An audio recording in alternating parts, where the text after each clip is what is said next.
ये जो भानगढ़ फोर्ट है ये राजस्थान में मिलता है। आप लोगों को अगर आप लोग जाएँ तो देख सकते हैं। तो ये जो फोर्ट है इस जगह पर लोग कहते हैं कि भानगढ़ था वो जो कि हंसता खेलता सब कुछ रहा करता था, वो समाप्त हो गया था।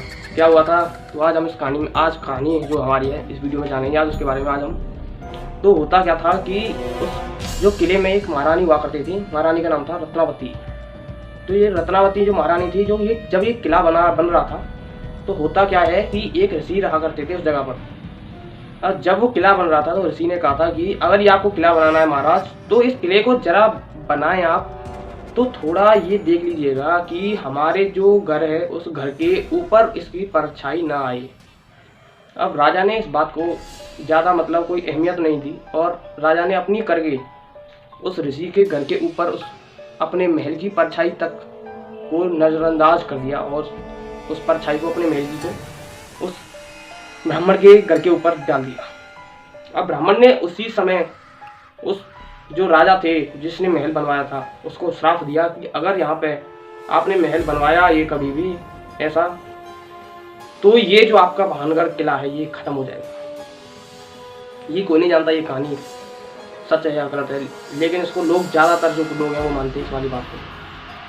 अब कहानी क्या थी, इसी वजह से जब उस ऋषि ने श्राप दिया था ये, तो उसने जो राजा थे उन्होंने ये किला बनवा लिया था इतना बड़ा और उसको मजबूती से बनवाया था कि इसको वो तोड़ ही ना सके। क्योंकि ब्राह्मण ने कहा था कि इस किले को आप महाराज मत बनवाइएगा वरना ये टूट जाएगा बिल्कुल, अगर इसकी आपकी परछाई भी हमारे उसके झोपड़ी के ऊपर आ गई तो। महाराज ने इसी बात को नज़रअंदाज किया। तो कहानी इससे स्टार्ट हुई कि जो उस किले में एक महारानी रत्नावती नाम की एक स्त्री रहा करती थी।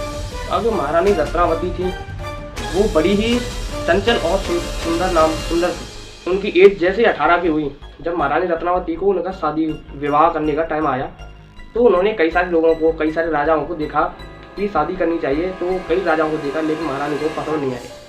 अब महारानी जो थी वो इतनी सुंदर थी कि उनको देखकर हर कोई आदमी चाहता था कि उनका विवाह उनसे हो जाए, लेकिन ये असंभव था क्योंकि बड़े जो ऊपर वाले कास्ट में होते हैं उनकी शादी बड़े लोगों से होती है। ये बात तो होगी सच में, बट लेकिन बात क्या थी कि एक उस समय एक तांत्रिक रहा करता था।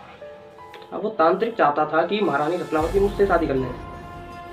अब वो तांत्रिक ये बात भी जानता था कि मेरी इतनी बड़ी इज्जत नहीं है कि महारानी रत्नावती मुझसे शादी कर लेंगे, इम्पॉसिबल लग रहा था उसको। लेकिन वो जो तांत्रिक था वो चाहता था अपने दिल से कि रत्नावती कैसे भी करके मुझसे शादी कर लें। अब यही बात उस तांत्रिक के मन पे थी, तो तांत्रिक ने अपनी शादी करने की एक साजिश रची कि जब महारानी रत्नावती थी वो एक इत्र नाम की, इत्र था मतलब सेंट, वो सेंट जो आप लगाते हैं कभी सुगंधित होने के लिए, तो वो जो इत्र था वो मंगाया करती थी एक दुकान से महारानी रत्नावती। अब रत्नावती को क्या पता था कि जो इत्र आता है वहीं से उनके पास उनकी मृत्यु का संदेश आने वाला है, किसी को पता नहीं था। महारानी रत्नावती का जहाँ से भी इत्र आता था वो तांत्रिक उस इत्र वाले के पास गया और जो महारानी रत्नावती के पास जो इत्र जाने वाला था उस इत्र में तांत्रिक ने जाने के बाद उसमें ऐसा कुछ मंत्र फूंक दिया या मंत्र जादू कर दिया कि जिसके बाद महारानी या कोई भी अदर पर्सन अगर उस तांत्रिक से उसको प्यार हो जाएगा। ऐसा जादू किया था तांत्रिक ने उसके ऊपर कि अगर कोई भी उसको लगा देता है तो उसको वो रोक नहीं पाएगा खुद वो तांत्रिक से शादी करने के लिए या उससे प्यार करने के लिए। तो यही बात हुई गलत साबित।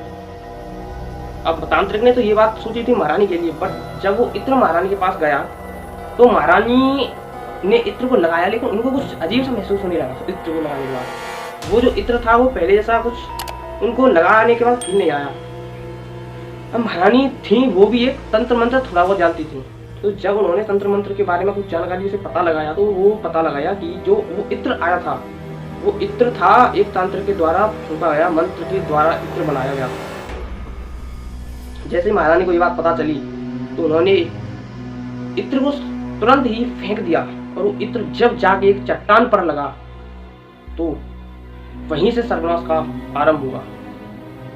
महारानी क्या जानती थी इत्र को फेंकने से, लेकिन महारानी जब वो इत्र फेंका उस पत्थर के ऊपर तो वो चट्टान उसी समय वो इत्र की वजह से वो चट्टान एक साथ चलने लगी और तांत्रिक के पास जाके उस तांत्रिक से टकरा गई। क्योंकि जो भी उस इत्र को लगाएगा तो वो तांत्रिक के प्यार में पागल हो जाएगा, चाहे वो कोई भी हो। इसी वजह से वो चट्टान थी, वो चट्टान भी इतनी प्यार में पागल हो गई, तांत्रिक के ऊपर जाके गिर गई।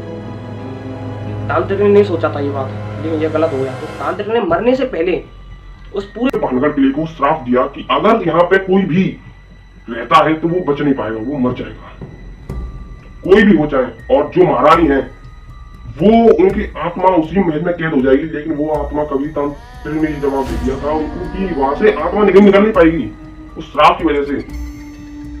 जो तांत्रिक ने दिया था वो श्राप की वजह से 1 साल के अंदर ही अंदर भानगढ़ किला पूरा खत्म हो गया।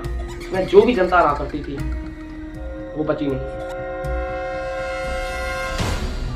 अब वो तांत्रिक ने जब उनको श्राप दिया था महारानी को, तो उस महारानी की आत्मा थी वो उसी के अंदर कैद हो गई थी, महल के अंदर। अब जब लोगों का ये मानना है कि जब लोग वहां से गुजरते हैं रात के अंदर, रात के टाइम पर, तो उनको एक लेडी दिखाई देती है उस महल के अंदर। हो सकता है वो महारानी हो रत्नावती, क्योंकि उनको जब वहां से वो आसपास से निकलते हैं, गुजरते हैं, लोगों का आवाज रहा है उनके अंदर कि उनको सुगंध आने लग जाती है, खुशबू आती है सेंट वाली।